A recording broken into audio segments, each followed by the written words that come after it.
നിങ്ങളും ഇതുപോലെ കൂർക്കം വലിക്കുന്ന ഒരാളാണോ എങ്കിൽ നിങ്ങൾക്കും സ്ലീപ്പ് ആപ്നിയ എന്നൊരു കണ്ടീഷൻ ഉണ്ടായേക്കാം. എന്താണ് ഈ സ്ലീപ്പ് ആപ്നിയ?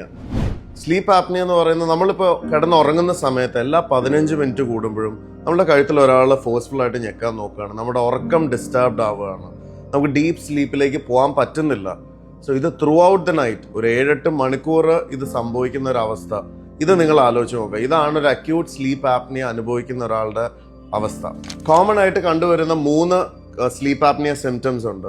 ഒന്ന് എന്ന് പറയുന്നത് ടയർഡ്നെസ്. ഉറങ്ങി എഴുന്നേറ്റ് രാവിലെ ആകുമ്പോഴും നമുക്ക് ആ ഒരു ലത്താജി, ഒരു ക്ഷീണം, ഈ വക കാര്യങ്ങളുള്ളതാണ് ഒരു റീസൺ.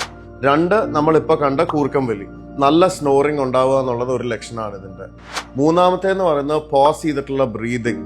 ബിക്കോസ് നമ്മളിപ്പോൾ ഉറങ്ങി ഒരാൾ, നമ്മുടെ പാർട്ട്ണറോ നമ്മുടെ ഫ്രണ്ടോ, നമ്മൾ ഉറങ്ങുന്ന സമയത്ത് ഒബ്സർവ് ചെയ്യുകയാണെങ്കിൽ അവരുടെ സ്നോറിങ് കയറിപ്പോവും. ഒരു അടുത്ത് പോസ് ചെയ്യും, ഒരു 10 സെക്കൻഡ്സ് വല്ലോ ഒരു ബ്രേക്ക് കാണും, പിന്നെ അവർ നോർമൽ സ്ലീപ്പിലേക്ക് ഇടയ്ക്ക് തിരിച്ചു പോകുന്നാലും നമുക്ക് ഫീൽ ചെയ്യാം. സോ ഈ 3 കാര്യങ്ങൾ നിങ്ങളുടെ പാർട്ട്ണറിലോ ഫ്രണ്ടിലോ ഇത് കാണുകയാണെങ്കിൽ തീർച്ചയായിട്ടും ഒരു സ്ലീപ്പ് സ്പെഷ്യലിസ്റ്റിനെ നമ്മൾ കൺസൾട്ട് ചെയ്യേണ്ടതാണ്. ഞാൻ എപ്പോഴും പറയുന്ന പോലെ, sleep is your super power, use it wisely.